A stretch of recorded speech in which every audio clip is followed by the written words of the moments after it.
There's much more in common between the people of China and the people of the United States than differ. There's a lot of common values and between Chinese people and American people.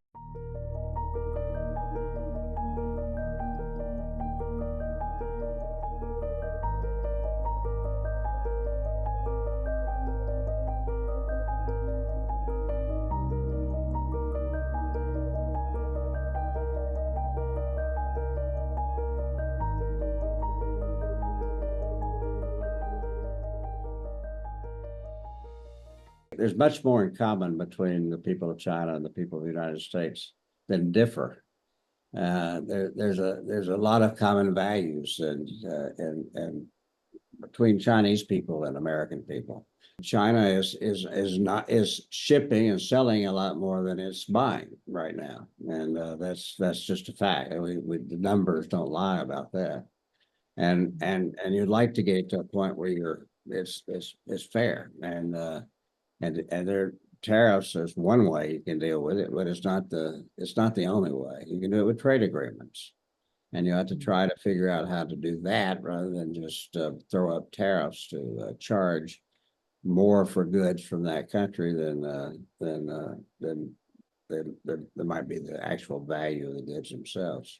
So from a reasonable argument, as you said, to balance the trade, to ideologically belief or single-mindedly belief of decoupling, it seems that we traveled very far within a very short distance of time.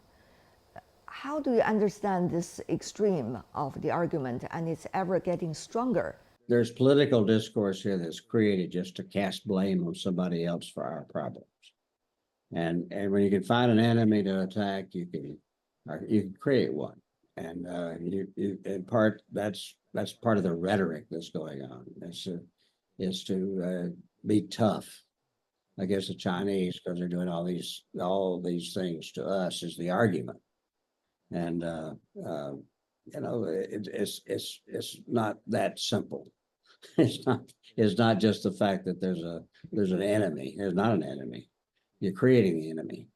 And the consequences of doing that is resulting bad policy. But that's in our society, we argue about things like that in the political process.